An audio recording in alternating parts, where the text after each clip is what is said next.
The concept is she is the out of the 27 nakshatra that we have, she is the eldest one of that. She is very jealous because seventh house from there, the moon spends a lot of time there with Rohini. That's why she is very jealous. So jealous will be a character of this particular nakshatra. Okay, so this you have to keep it in mind. So jealousy will be there in this. So this planet is ruled by Mercury. So this people generally will be beautiful to look at. Okay, and the feminine part of it will be a bit higher in this particular nakshatra. Okay, so this is a nakshatra which can be described as all the three. They will have godly characters. They will be having human characters as well as a devil's character. Okay, so that is how this nakshatra has to be viewed as. They are very strong, good-willed. Okay, they are very assertive, so they might answer. They know is a no. Okay, that's how you have to look at it. And they are very quick in getting into angry mode. So you have to be a bit careful with this particular people. Deity is Indra for this. He is one of the demigods head. So what he has done something in this particular nakshatra, which will come up out in the story, which relates to this, the way this nakshatra behaves. The symbol is umbrella, so it's a very cultured one.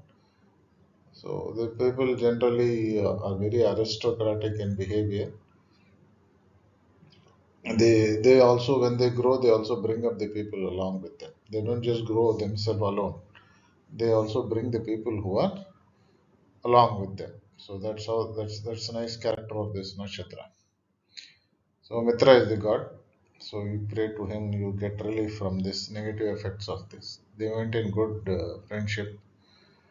So they also have reputation is very important to them.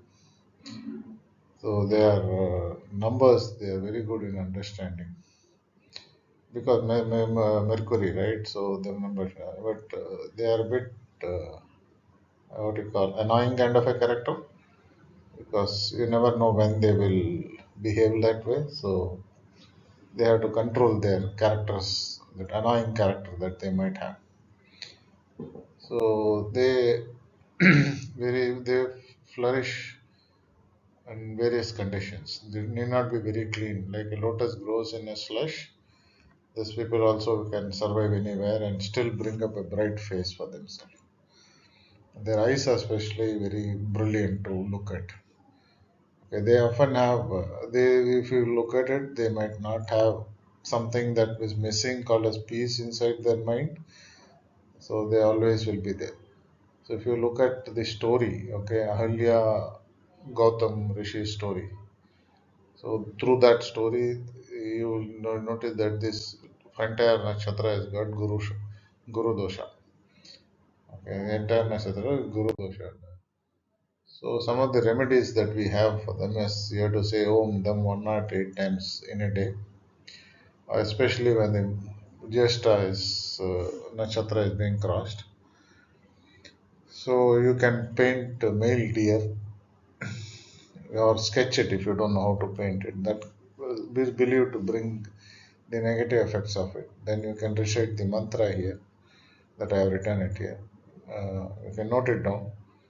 And Om Indraya is another mantra that you can recite for this particular. Or you can, if you want me to record that mantra and send it across, I will send it across this also. So another temple that we have to go through is Varadarajaperumal. That is in Pondicherry. There is one more temple in Pasupathikovil in Tanjavur. Same Varadarajaperumal is there. That temple is, both the temples are supposed to be very old, ranging from 500 to 1000 years is what is the prescribed age of this particular temples. Lord Shiva is there as Varadarajaperumal. And so you have to go there and offer your prayers. You have to basically go and give offerings to that god, probably in green in color, like urad dal, green urud dal you have to give. So then you have to give green dresses you can give there. Okay, these are offerings that you can do in the temple. You can give at least around about say 19 lamps is what you are supposed to lit there in this particular temple during your dasas, or when your moon is going, if you're going to the temple, when it's crossing to the Jyeshta. So around 19 lamps you have to go and lit it there, and it has to be ghee lamp. You can actually, instead of 19, you can lit 20. I think that would be easy because you get those five lamps one one what you call one lamp, so that you can have 5 wicks. So probably you can buy that four, put proper ghee. Don't buy one of those small ones. Buy a big lamp, four with clean ghee, not one of the that is sold outside the temple, which is basically hydrogenated oil. Don't do that. Buy ghee from the market. You pour it, put wick in that, lit at least four lamps with 5 wicks each. So you come to 20. So that's okay. One more is extra. That's okay. So you lit it there, pray there, and you feed at least 20 people, minimum 20 people with water. Did not just the food alone. You have to lead with the food also. Food and water you have to donate. You have to at least spend 1.5 hours to 2 hours in the temple, especially near the temple's tree that is there, which is called Talavriksha. You have to go sit there at least 1.5 2 hours and spend your time there in the temple, and then you have to offer everything, and then you have to come back. So this would be the right way to do the remedy. Go ahead and get the blessings of the God and get rid of the problem that you have associated. Mostly guru problems will be there. You won't get a good guru. That would be a challenging. Why good guru you won't get? There's a story behind it. So Brahma created one of the beautiful ladies called Ahalya. So she was much older to, say, Gautama Maharishi was married to her, and Gautama Maharishi was very old compared to her. Age wise, they were too old. So when Gautama Rishi was out, Indra found the opportunity. He had a what do you call liking for her. So he turned himself as Gautama Rishi and entered his house when she was alone and Gautama was not there. And Rishi's wife actually earlier knew that this is not Gautama, but still she agreed to be with him. And this was found out by Gautama when he returned. So he basically gave a curse saying that 1,000 yonis should be there on you. So that's how. But after some remedies, then the yonis were converted into ice. So that's why Indra has got 1,000 eyes. Okay, so that's how it is converted. So Ailya also was turned into stone. Okay, which ultimately, when Rama stepped on her, she again came back to human form. So this is the story. Okay, so what is that you come to know? There is relief that is there after some time, but there is a guru curse is also there. Somewhere down the line, this nakshatra people were born, they have heard some guru and they have a guru curse on them. So that is why we have to go to this temple to get relieved of it. These people generally don't get a good gurus. They always have this guilt feeling, they like Ahilya what they have done. Knowingly they will do that mistake. So these are certain things that are associated with this particular nakshatra. So you have to be a bit understanding that this is how this nakshatra. Somewhere in the past you have done this problem and you are suffering for this. And the remedy is this temple you have to go. You have to go to the give some green things. You have to give school kids. You have to give books. You can give books to school, give pens to them. You can even sponsor some books to be written, probably by a guru. Okay, guru can be anybody. So his books, when he's writing, you can help him out to do the correction. Things like that. When you do it, it probably reduces your curse related to the human from the guru, and then you start rectifying that, and you lead a better life. Okay, so when now let's come to the just as pada wise. When it comes to pada one, Dhanush is what is the D9 falls in. So you will see that these people are very open-minded. No? They want to learn more like a guru. They are financially motivated. Okay, very generous with money. They will just give the money just like that. But they will have a fight, moral right now, because of that earlier story. You remember, they will have that fight. So they will fight for themselves. They will try to help poor. It's all mental state. They try to get rid of that negative things from their head. They have belief systems which they are more fixed to. Okay, they are something like Mars's effect. Like once a police guy is told by his higher authority to do something, and they just do it. They don't care about anything else. Rule is a rule. So that kind of attitude, even they will have through the religious effect. So they have a fixed mindset toward doing it. Like Saturday, I should not do this, I will not do this. That's all. They'll keep to that. So this born they are good at writing good books. They have a pleasant, good face. Generally, if it's a male, females get attracted. If the female is there, then male gets attracted to them. So they are happy going people. Okay. So when it comes to second pada, they are it falls on Saturn.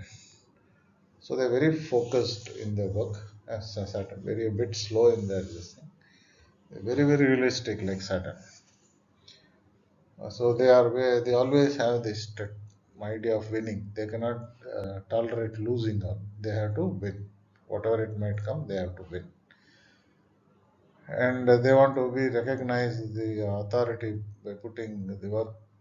They achieve. I achieved this. Okay, so they will do that, and they are known for waiting to get the results. Like they will be waiting. They'll see the right opportunity to see the results. So second born are a bit sick in character. So they are cruel. They will do some jobs that normally people won't do. They are generally hated by people because of the way they behave and with the way thought process is. Because they create hurdles in others' work. So that is what is just a second pada's characters are. When it comes to third pada, it is also Saturn. It is also governed by Saturn, but it is from the Aquarius. So they are more towards the society development, okay, fighting for change, for the betterment of the world, people, downtrodden people. So social reform is that kind of a characteristic is what I would say. They talk about the latest in astrology. They will talk about latest in the occult. Okay, so that kind of is something that is there. They will also you will also find them no sex change encounters, or you will find it here. Okay, so these people have this kind of value systems in their head. Okay, so this is about the third pada. So when you go to the fourth pada, again Guru becomes the Lord. But they are very emotional. In this, they are emotional. They are they will get carried away. They will go to extreme levels to fight for anybody. They'll bring spirituality to the masses. They'll be self-sacrificing for everything. Especially for the spiritual case, they'll be self-sacrificing. They have diseases in the ears, generally speaking. When you talk about them, they'll have some problem with the ear. So very learned scriptures, godly, talk about anything, they will knowledge wise they will be super. In-depth knowledge is what they will give. They're very wealthy, they'll have wealthy, they will give up the money. They will give everything that they have. Even knowledge also they will share happily. So that's how this nakshatra is. So these are the four padas, that's how you can find it out. But all these four nakshatras will be, you have to see that they'll have something called as Guru Shrapam or Guru's curse. So they have to go to this temple, take care of some gurus. Guru could be your father, your mother, or could be anybody who has taught you and things like that. You take care of it. Emphasize on giving green things to the temple and getting rid of your negative thing. Spread books, give books to people, students to read, give pens, support education causes. This all will help you to improve your negative about this particular nakshatra. So thanks a lot for listening. Let's see Ketu's Nakshatra next, Mula Nakshatra. Probably many people are interested in that. We'll do that in the next session. Thank you very much. Have a great day. Bye bye.